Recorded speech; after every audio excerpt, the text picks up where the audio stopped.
शाजिया इल्मी हमारे साथ है, बीजेपी की नेता भी हैं और महिला भी हैं। शाजिया इल्मी, लोकसभा में 2/3 से ज्यादा बहुमत के साथ यह बिल पास हुआ है, 454 वोट पड़े हैं। Your first reaction? देखिए, मैं इतनी खुशी महसूस कर रही हूं कि मैं शायद शब्दों में नहीं बयान कर पाऊं। मैंने सोचा नहीं था, 27 साल से हम लोग इसको फॉलो कर रहे हैं, मैंने इस पर रिपोर्टिंग भी की है। 2010 में मैंने कई आर्टिकल्स इस पर लिखे। मुझे यकीन नहीं आ रहा है कि मैं इस वक्त ऐसे बैठी हुई हूं और बाकायदा ये बिल पारित हो गया है। थोड़ा वक्त लगेगा ये सिंक इन करने में, इस बात को जज्ब करने में, लेकिन इस बार भी हमने देखा अभी तो हमें 27 साल से एक ही महिला को समय देना चाहिए। अगर मगर किंतु परंतु मुझे बोलने दीजिए वारिस भाई, मुझे बोलने दीजिए। कंटिन्यूस बोला जाएगा। 27 साल से नहीं, हमारी बारी है भाई, हमारा नंबर आ गया है। सुन लीजिए आप वारिस भाई, हो गया बहुत, हो गया। हमने तो यही कहा था ना। अरे देखिए वारिस भाई, मैं आपको वक्त दे दूंगा। 27 साल ये से देखिए, कितना किया, ऐसा नहीं है, ये लड़ाई झगड़े का वक्त आगे भी मिलेगा। मैं कहना चाहूंगा आगे भी चर्चा होती रहेगी, लेकिन ये बिल के पास होने का पहला रिएक्शन है। शाजिया इल्मी, लेकिन वाकई में वारिस भाई मैं आपको मौका दूंगा, आप ही को मौका दूंगा इसके बाद। थैंक यू बोलना चाहूंगी शाजिया इल्मी ऑन स्क्रीन, और भारतीय जनता पार्टी को कि देश की सारी बच्चियां जो हैं, उनके माँ बाप जो है, साधारण घरों की बेटियां, अलग अलग समुदाय की, अलग अलग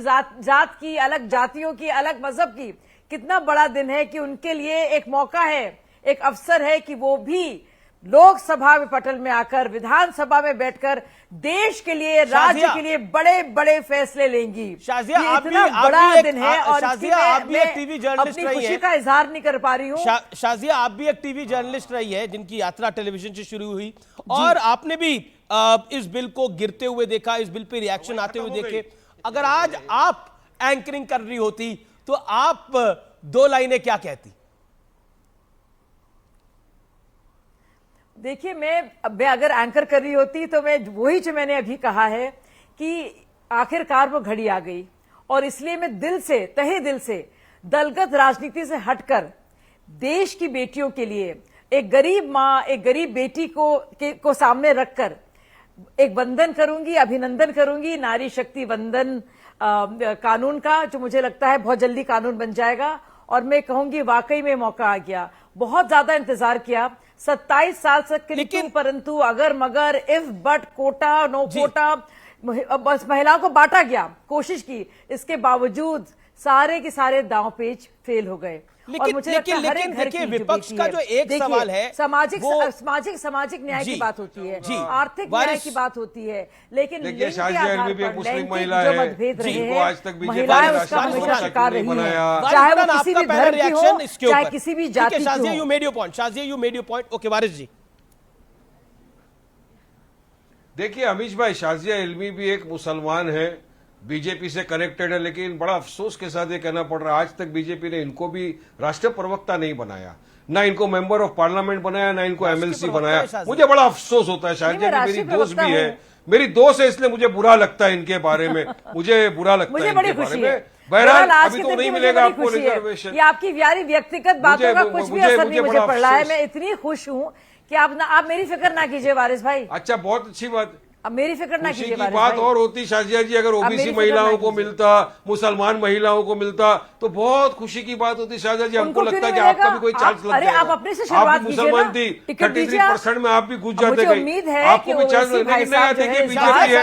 अच्छा, कब होगा, कब इसका इम्प्लीमेंटेशन कब होगा? मुसलमान एक इम्पोर्टेंट बात बोलना चाह रहा हूँ, इम्पोर्टेंट बात, इसमें आपको खुशी खुशी इसका देना चाहिए। एक सेकंड यादव पहले वारिस बोलने 40 सेकंड डिम्पल यादव को कहना चाहिए कि भाई कब हमको होने बहुत वाला दे है? दिया।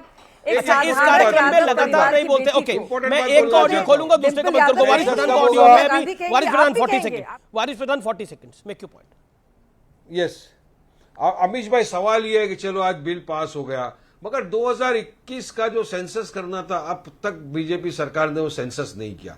पहले तो सेंसस होगा, सेंसस के बाद डिलिमिटेशन का एक जो प्रोसेस है वो प्रोसेस बहुत बड़ा है। वो प्रोसेस के बाद में ये कमेटी बनाई, अमित शाह ने ऐसा कहा कि कमेटी तय करेगी कि कहां से 33% आना है। तो मुझे तो नहीं लगता कि 2029 तक भी हमारी महिलाओं को आरक्षण मिलेगा। ये हमारा नहीं, काफी जानकारों का भी ये मानना है, जिन्होंने ये बराबर आंकड़े लगाए हैं कि इतने साल जाते हैं इस सब लेकिन चीज के परिसीमन अंदर, होना तो है कब होगा? कैसे तो में के बीजेपी अंदर ने ये अपने परिसीमन हाथ से अपने पैर पे 2026 कुल्हाड़ी तक मारा है। कंप्लीट, इस वक्त ये बिल ये तो लाकर बड़ा बीजेपी सिंपल है, 24 तक नहीं ला सकती। परिसीमन 2026 तक कंप्लीट हो जाएगा तो 2029 से ये लागू हो जाएगा।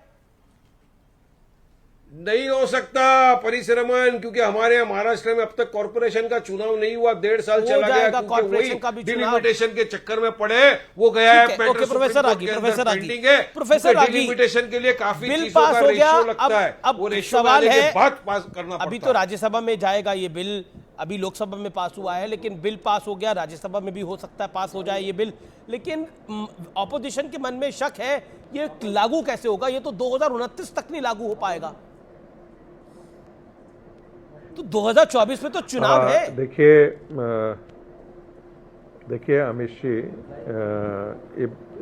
राजनीति में सिंबोलिज्म का बड़ा महत्व होता है। इस बिल को, ये बहुत rarest of the rare occasion है जब प्रधानमंत्री किसी बिल को सदन के पटल पर रखते हों, वो प्रपोज करते हों, और उसका आपने निष्पत्ति और उपसंहार देखा है कि 454 सांसदों ने इसके पक्ष में मतदान किया है, जो अपने आप में ऐतिहासिक है। और मैं आपको यकीन दिलाता हूं कि राज्यसभा में भी है 2/3 मेजोरिटी से ये बिल पास हो जाएगा। अब रही जो असउद्दीन ओवैसी और इन पार्टियों की समस्या क्या है। असउद्दीन ओवैसी के पार्टी की समस्या है कि वो क्या बुर्का में पहनने वाली महिलाओं को ले जा कर के वो राजनीति में लाएंगे। ये तो महिलाओं को बुर्का में ही रखने के आदी हो चुके हैं। तो जब वो महिलाएं आएंगी सड़कों पर तो क्या इनके कट्टरपंथा को वो बर्दाश्त करेंगी। मुझे लगता है कि उनके समाज के अंदर ही इनके प्रति विद्रोह होगा, इसका इनको डर है। जो क्षेत्रीय पार्टियां हैं उनको डर इस बात का है कि क्या वैसे कैंडिडेट हमारे पास मिल पाएंगे। अभी तक तो पितृसत्तात्मक समाज में वही वो आगे आकर के राजनीति करते थे, तो उनके लिए भी अपने लिए कैंडिडेट चुनना आसान नहीं होगा। हालांकि पंचायती राज संस्थाओं ने एक नया ग्रासरूट लीडरशिप पैदा किया है, जिसमें निचले स्तर पर भी महिलाओं के आरक्षण होने के कारण जो है अब विभिन्न वर्गों से, विभिन्न कैटेगरीज से लीडरशिप पैदा हो रहा है। लेकिन इनकी समस्या है राजनीति में कम्युनिकेशन की। क्या वो अपनी बातें रख पाएंगे, और जब बातें नहीं रख पाएंगे तो क्या इसका बेनिफिट जो है, पॉलिटिकल बेनिफिट जो है वो पूरा विवेक श्रीवास्तव विवेक श्रीवास्तव सता रहा है। जी देखिए सब रख सकते हैं। देखिए सरकार ट्रैप्ड है, सरकार ट्रैप्ड है। बात है कि सीपीआई और सीपीएम जो है नहीं सुनिए संगीत रागी जी सुनिए, रिजर्वेशन बिटवीन रिजर्वेशन की बात नहीं करती थी, अब रिजर्वेशन बिटवीन रिजर्वेशन की बात करने लगी है। नहीं अब आप सुन लीजिए, विवेक जी सुनिए। देखिए apart from what Ragi ji has said, मैं बड़ा क्लियरली बोलना चाहूंगा। सरकार देखिए कहने को तो सब खुशियां मना रहे हैं, साहब विमेन रिजर्वेशन बिल पास हो गया, बीजेपी उसका तमगा उठाए घूम रही है कि साहब क्रेडिट हमको चाहिए। असली में सरकार ट्रैप हो गई है। 2021 में जानबूझकर एक सेंसस नहीं करा ही नहीं गया, क्योंकि इनकी मंशा थी कि अगर उस टाइम पे बिल लाने की कोशिश करेंगे तो साहब हमारे जो बीजेपी के कैंडिडेट्स जो दिग्गज खड़े हुए हैं, मोदी साहब की जो टीम है, वो किसी भी तरीके से डिस्टर्ब ना हो। इसीलिए जब श्रीमती सोनिया गांधी जी ने कहा लागू करना है तो अभी करो, तो इन्होंने मना कर दिया, क्योंकि ये नहीं चाहते कि 2024 में किसी भी तरीके से मोदी जी की करंट टीम जो है मेंबर पार्लियामेंट्स की ज्यादा उसमें 19-20 हो। ये कोई खास महिलाओं के समर्थन वाली सरकार नहीं है। दूसरी बात साहब, एक तो डिले होगा, दूसरी चीज जब ये इंप्लीमेंट होगा, डीलिमिटेशन एक बहुत लंबी प्रक्रिया है अमीश भाई, वो थियोरेटिकली क्या, और वो भी पूरे देश की, एक सवाल मैं, वो भी सभी लोकसभाओं की बोला, एक सवाल तो, मैं पूछ लेता हूं आपसे विवेक जी, आपसे मेरा सवाल है 2024 में आपको क्या लगता है नरेंद्र मोदी की सरकार वापस आएगी क्या नहीं आएगी? हाँ या ना? नहीं आएगी सरकार। नहीं आएगी। आप लोगों की इंडिया राइट्स वालों की बनेगी आपको लगता है? ये अपने सारे एक सेकंड बिल्कुल बनेगी सर, ये अपने हथकंडे। तो ये तो 2024 तक ही है। 24 के बाद डीलिमिटेशन का जिम्मा आपका, परिसीमन का जिम्मा आपका। आप बिल को 26 में लागू करो, 25 में लागू करो। आपको यह भरोसा क्यों है कि आएगा तो मोदी ही, और उसके बाद फिर इसको 29 में भी नहीं लागू करने देगा? मतलब मुझे समझ नहीं आ रहा, ये हमें भरोसा नहीं है, ये कॉन्फिडेंस है या फिर हमें भरोसा नहीं है? नहीं तो फिर आप बात तो मोदी ये कर नहीं रहे आएंगे कि 2029 तक लागू नहीं करेंगे। अगर नरेंद्र मोदी की नहीं सरकार आएंगे, 24 में आई नहीं रही है, उनको लग रहा है कि हम आएंगे। आपके अनुसार नहीं, तो वो एक-एक करके तो बोले। उनके पास तो जी। ताकत ही नहीं होगी, ताकत जी। तो आपके पास हाँ, होगी। मैं लेकिन उत्तर दे आपको देता हूं, पता है कि 10 आपकी सेकंड के सरकार अंदर, नहीं आ रही 10 है, सेकंड में। आपको यह विश्वास है नहीं, कि ऐसा आपका कुछ शासन नहीं आ रहा है। आईएनडी नहीं, ऐसा नहीं है। आईएनडीए अलायंस की सरकार आएगी। मोदी साहब के कैलकुलेशंस फेल्ड हैं, ओवर कॉन्फिडेंस में है फिर कि आने प्रॉब्लम जा क्या रहे है? हैं, 1-to-1 का चुनाव होगा, ऑपोजिशन ये यूनाइटेड आपको है। यकीन नहीं अपने इनको आप पे? लगा था जो जुमला फेंकने के बाद अच्छा। कि आईएनडीए के घटक दल अलग अलग हो जाएंगे इस इशू पे और लड़ेंगे, नहीं हुए। वी आर स्टिल कानून में यूनाइटेड जा रहा है, तो फिर and Ragi 2024 we are professor coming. Ragi, professor Ragi sharp reply, professor Ragi sharp reply, political reply, professor Ragi. देखिए सबसे पहले तो मैं आपको बता रहा हूँ, इनको डर इसी बात का है कि नरेंद्र मोदी 2024 नहीं 2029 तक की तैयारी कर चुके हैं। और इनको लगा कि जो ये मास्टर स्ट्रोक है इसमें ये तैयारी सारे तो हम भी कर विपक्षी चुके हैं। धाराशाही हैं। तैयारी ये तो इंडिया की के भी जो है, सर। गठबंधन है, ये सारे दल इंडिया, देखिए आप कितना मजबूत हैं हमें नहीं पता है, लेकिन इतना मैं जरूर जानता हूं कि आप एक दूसरे के प्रति सशंकित हैं। कोई भी इंडिया का घटक दल एक दूसरे के साथ आने की बात तो करता है, लेकिन वो एक दूसरे के प्रति सस्पिशन भी उतना ही बड़ा है, इसलिए डाउटफुल गठबंधन है। मैं आपसे पूछ रहा हूं कि आपकी पार्टी सीपीआई और सीपीएम दोनों आरक्षण के अंदर आरक्षण की वकालत कभी नहीं की। आपको याद होगा कि समाजवादी पार्टी या आरजेडी जो इस बात का करती थी कि ओबीसी के नाम पर जो है अल्पसंख्यक महिलाओं के अलग कैटेगरी बनाई जाए, तो इसका सीपीआई और सीपीएम ने विरोध किया था।